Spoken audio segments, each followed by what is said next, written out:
kuchingamidza kwatiri kuita pano paZim News Beat TV zita ndinonzi Elizabeth Nyaguti. Akuna vachikutendai netsigiro yese yamuri kutipa, tikuona muri kusubscribe, muri kulike, muchiramba muchikomenda zvakare. Mumwedzi yapfuura taikupai nyaya yamadzibaba Ishmael avo vekuKenani vaiudza vanhu kuti tava kuenda kuKenani kunzvimbo yeuchi nemukaka. Siyai maita cut ties nemaparents enyu, cut ties hama dzenyu dzava dzechechi. Muzuva ranhasi tambobuda takananga kunzvimbo yemarondera uko kune dzimwe hama dziri kuti aiwa isusu kurarama kwese tine chechiwo yakafanana neyamadzibaba Ishmael inonzi iyo Assemblies of God Spiritual Movement.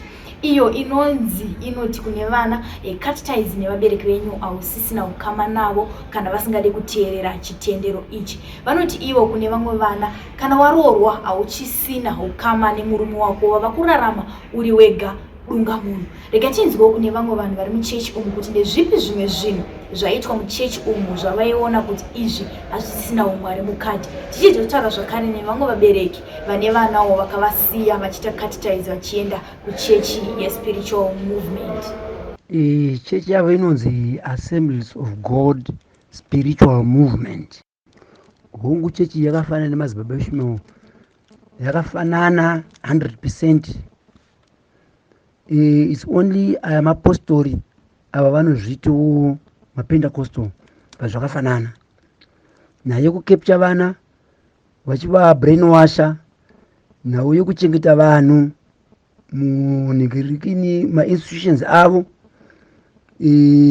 zvakafanana zvisingaiti. It's like ava spiritual movement hatizive kune makuva avo, but what I can explain ndezvekuti zvinondishamisa inini, zinyama akatsika munhu nemotikari, baba vacho akafa. Mwana wacho mukuru wechechi Philip akatsika munhu nemotikari akafa. Muroora wacho akatsika munhu nemotikari. Izvo ari pa 100% disabled zvokuti vari kumupa life compensation. Mukwasha wangu ngoni zinyama akatsika munhu, I don't know kuti akafa here. Amai vacho vakatsika munhu, family yese iringotsika vanhu. Saka tingatiwo havana makuva here. It's like maitiro akaitika chiitiko kaichi hapana akaoneka mumwe because chechi yaive Assemblies of God ndiyo yaipinda ana Luckmore nyama nefamily yake. Saka shure kunge baba vangu vafa, Luckmore was the PA wababa vangu, anga siri secretary general wechechi. After 10 days after my father's death, he appointed his son Philip to be the successor, which was against the constitution of the church Assemblies of God. Saka vadaro manje vakatanga kudzinga vanhu vanga vari loyal to the Assemblies of God, vakufoma chavo chichechi ichi chekauti ichi change Spiritual Movement, muvapemzira seri kuti Assemblies of God. Zvekuti vana ava vanhu vakangosara vari muchechi because it is unfortunate mwana wangu was married to them, zvekuti otherwise dai anga asingororwa ikoko dzimwe nguva dai pasina zvakawanda. Ava vanhu vemukoma wangu ava vanhu vangori noni mweya wavo wavakatorwa because vanhu vaigara muchechi, vanhu vakakurira muchechi mumu. Saka you find out kuti vanhu vakasara vaioneka kuti ava havazi loyal vaidzingwa. Vafundisi just even away his own brothers akadzinga vafundisi vese vanga vari under the Assemblies of God, under the banner rababa Francis Nyika, vese vakadzingwa vakatanga kuti tukwawo youth zvinhu zvacho is not even organized. And I understand kuti vanhu vava matori matsotsi vari kubuwa mari nemadonors zvichinzi vari kuchengeta nhirira, yet they are capturing vana vevanhu, you see now. Saka toti apa hapana akanyatsokuoneka kuti ndakuenda kuchechi uko ndakabvumirana nazvo. Vanhu vakangosara muchechi vamwe vachidzingwa. Plus futi chiri kuita vanhu ivavava ndichikuti vashungurudza vanhu vakawandisa, vakawanda. Vabereki vari kuchema 3 years usina kuona mwana wako. Mwana ari kuchikoro, vamwe ari kumayunivhesiti, vagara nevana vavo, they capturing vana from there. Anobva aenda kuchikoro, enda kusafe house, obva aenda kuchikoro, vabereki vachema. In these people izvo vari under social welfare, vana vadiki. Let me send number dzimupurisa ari kuita nyaya yacho kumarondera. I think we can have 1 or 2 information from him Thank you very much. Nyaya dzevana vakatorwa nechechi dzakawandisa. They are appearing in court with several cases dzevana vakatuka vabereki Magistrate Court kumarondera.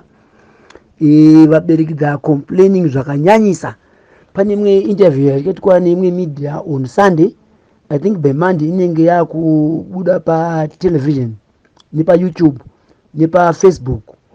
Vabereki they are complaining. Vabereki vanorwadziwa indiri mwoyo vabereki ivavo vari affected.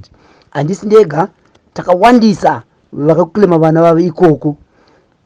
Nyaya yacho zvokuti vamwe vabereki I think kauti yavo nemishongo yavainavo vanhu ivava I believe kuti unoita kuti vanhu vaite drawback vapere simba.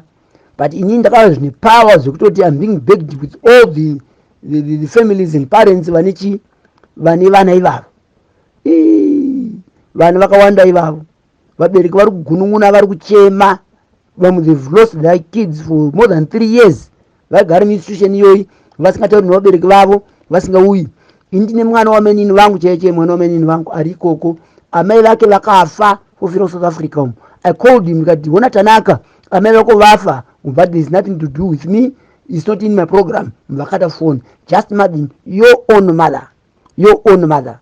Mumwe munhu futi akaenda Mshonga akarambaniswa nemukadzi wake after aenda kunhamo kwanga kwafiwa vasvika havadi munhu anoenda kunhamo. I don't know kuti mukova wakaita sei. Vasvika vakadzingwa kuchechi. Now he's separated with his wife, he's married to another one. Vanhu ava vakaipisisa zvokuti even Chief Mubaiwa pavakatonga vakaadvocate kuti chechi ngaite sei ngaivharwe. Chechi yavo you must cut ties with your parents, with your relatives, meaning kuti as long as vamuchechi mavo vabereki vako vasiri vako iwe watowewe chechi. Ndio zvakazondisimudza kuti ndichienda kunasi kuna Edmund Mubaiwa kunomangara nyaya iyoyi nekuti mwana wangu anga kundiramba kuti handisi baba vake. Saka ndipo panotangira makunhakuna iwayo. Uyezve vakurambanisa vakadzi nevarume, which means chechi yavo at the moment yazara vakadzi vanenge chirikadzi asi varume vavaripo. Vari kurodza vana vevanhu maprincess asingazvizivi. Vasikana vari kuchata zvichinzi baba vako idhimoni. They call munhu wese demon. You see? Saka by so doing zvinhu zvavo is confusing even in society. Right away marondera society vakatonyora petition vachitoti chechi hatiide. The petition is ready. I can send it to you. Kana PDF racho ndichinaro. Mere the petition yakanyorwa nevanhu vekumarondera concerning the church. Hapana church inorambanisa vabereki nevana.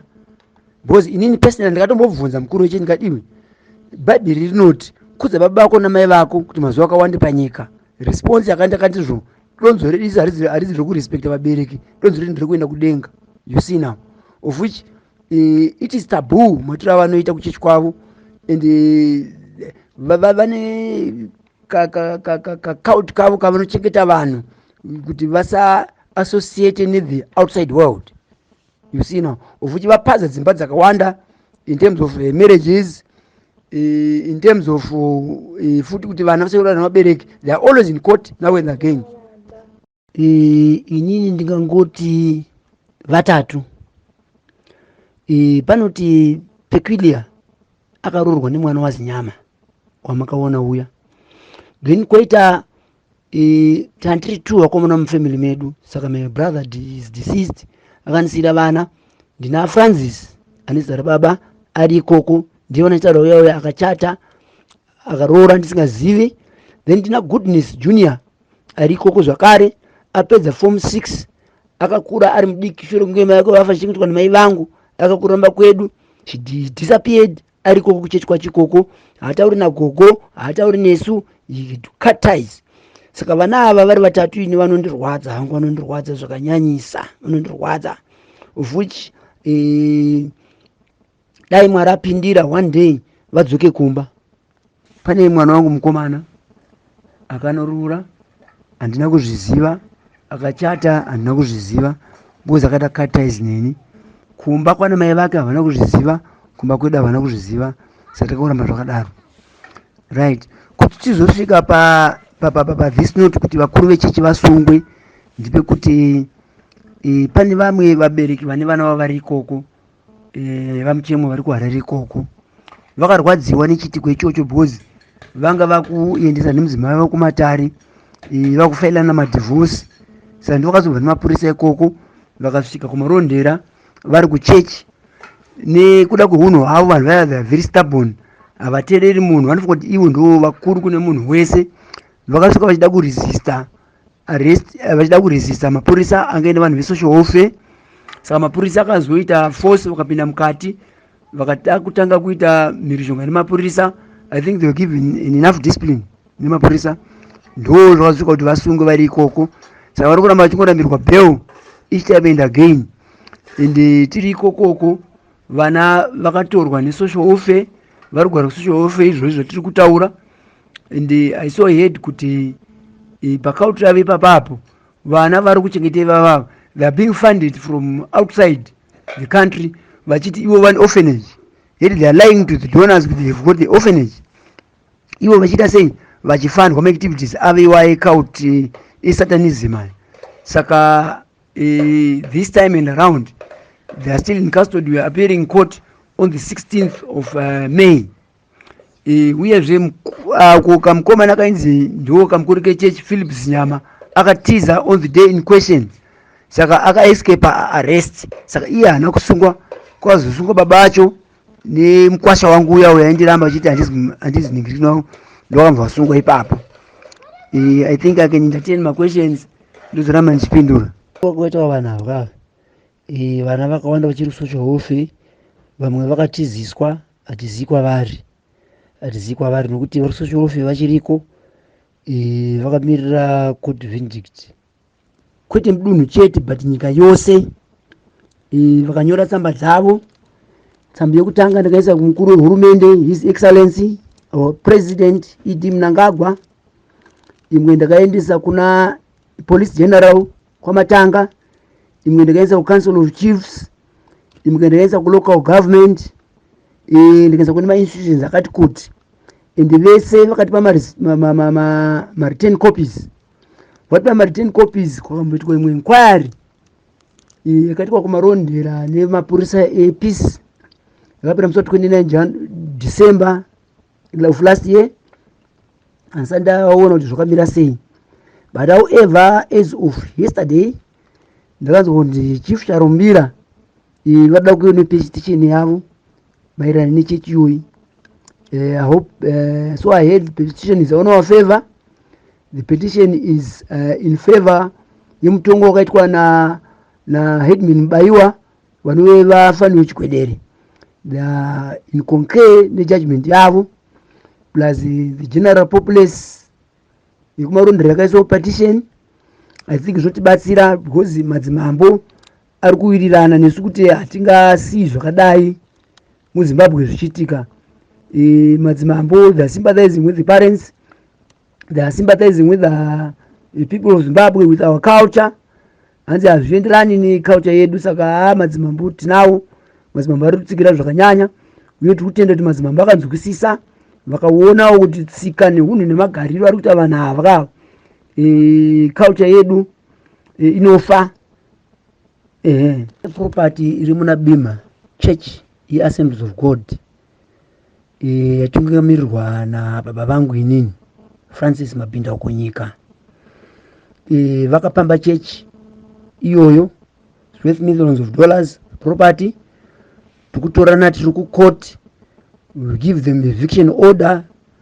Vari kuramba kubuda, vanokuita interdiction. Nyaya dzese tiri kuvadya ku court but havabvi. Vano vachikuita ma-interdiction nema-appeal but ku court hapana kuti havakawina. Then the secret property iri kwaChokodza, church building yasara kuti ipuwe judgment iri under Justice Chinamhura. Then pane imwe property iri kwaMasomera. Then pane imba matrimonial home vakadzingwa mai vangu vachiti imba ndiye church. Izvi zvamai vangu vagara kumusha, just imagine chemberi yakugara kumusha iri muna First Street kumarondera, ndipo pari kugara mukuru wechurch. nekuchengeterwa vakomana vakuita institution yekuchengetera vana zvinorwadza zvinoita vanhu ivava zvinorwadzisa zvakanyanya. Then pane property iri kuCherutombo kunogara nzvadzi yangu vari kumushungurudza zvisingaite vanhu vachinamata pamba ipapo vakaisa tende ravo vari kutoti vanosvika vachinamata vachiti dhimoni ngaribve apo. Just imagine paproperty siri yavo. I've got the papers which bears my father's name. I've got everything which bears the Assemblies of God logo and name. The properties are these dzavo the spiritual movement.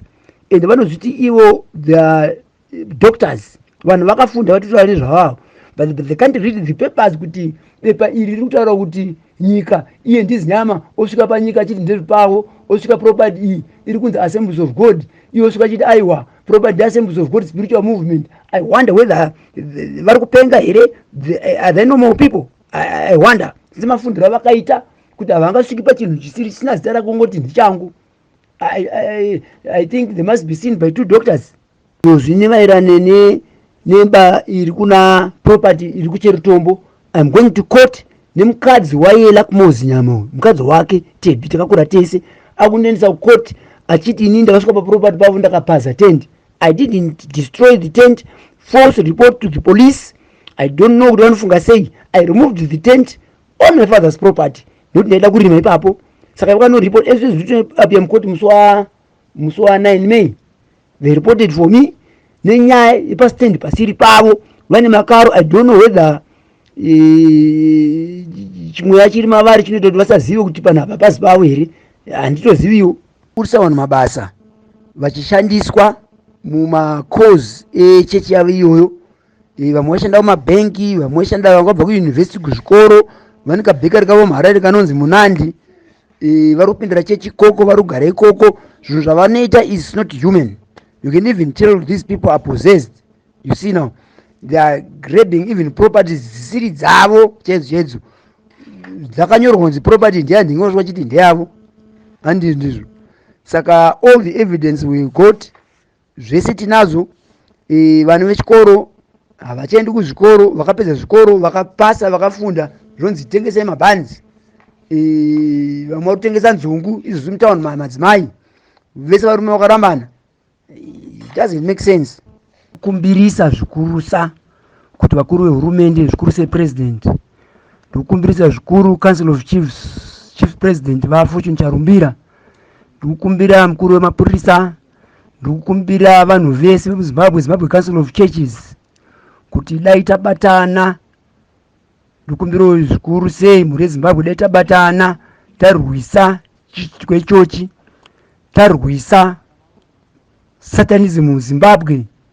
Hapana chechi yakadai, hapana vanhu vanozvi vanonamata vanamata nenzira iyo yakadai. Ndakumbirisawo mhuri yeZimbabwe ngatibatanei tipushe vanhu ava vabve, kana zvibvira kuti vaende kutorongo ngavaende kutorongo vasafire zvivi zvavo. Vemachechi ngatinamatei, Mwari mupenyu. Ndikumbirisawo kuti president vedu Emmerson Mnangagwa, I think zvichasvika munzeve dzavo, ndakasiya tsamba kudhara kwavari vapindirewo panyaya iyoyi, because vanhu ava vari kusora matare. Pese patinovahwina vanoenda kuapiu, pese patinovahwina vanoenda kuapiu. Izvozvi homwe dzasvika pakuoma, ivo vachitoseka because pane zvinovapa mari, isusu mari hatiiwani, kuti muchapera mari chete. Saka hatingaperi mari noda kwesatanism. Ivo vanhu vakatarisa nyika ine vatungamiriri, nyika ine madzishe vari kuona zviri kuitika. Ndatenda mhuri yeZimbabwe, ndatenda Africa, ndibatsirei panyaya iyoyi zvinhu zvifambe. Mashoko andingape machechi members ari ikoko ndekuti shoko takaparidzirwa vanoriziva chokwadi. Dai Mwari avavhura maziso vaona. The thing ndekuti problem ndekuti vanhu vanozoona after vadzingwa, buchechi kwacho vanodzinga. After wadzingwa ndiko kwavanopepuka kuona kuti zvakaoma sei. They will regret, but at the moment kungoti dai Mwari avanzwira tsitsi, dai Mwari avaonesa uipi hwakaita vanhu ivava, dai Mwari avavhura maziso. Ndofunga ndo chishuwo changu chekuti Mwari ngavasunungure mutapwewo. Tinzwe vamwe vaiva muchechi umu kuti ndezvipi zvinhu zvavaiona zvairatidza kuti chechi iyi haichisinawo Mwari mukati, uye ndevapiwo vamwe vane vana vakavasiya vachiita catechise nevabereki vavo. Ini makadini zvenyu? Zita rangu ndinonzi Meeting Mudzviti. Ndiri munun'una wa the late Reverend Nyika. Ndiye mukoma wangu mukuru, dangwe ramai vangu. Ini ndiri half brother yake, ndakaberekwa nevamwe baba, asi ndini munun'una wake wekupedzisira. Takaberekwa tiri vakomana 6, iye ndiye wekutanga, inini ndini wekupedzisira kubva mudumbu ramai vedu. Chekutanga chandingade kuti nditaure ndechekuti mukoma wangu achitanga kuparidza vhangeri raMwari iri, akatanga kuparidza ari munzvimbo yeBulawayo, tichitogara tese nekuti ndiye akandichengeta uduku hwangu hwese. Tingati taberekwa tiri 6 kudaro, mai vedu vakafa, ini ndakanga ndane makore 5, iye ndiye akanga ari mukuru, saka tingangoti ndiye akave muchengeti wemhuri yese yevana vamai vake, kusvikirawo vaitawo dzimba dzavo. Mukoma wangu achibva kuBulawayo achisvika munzvimbo yeMarondera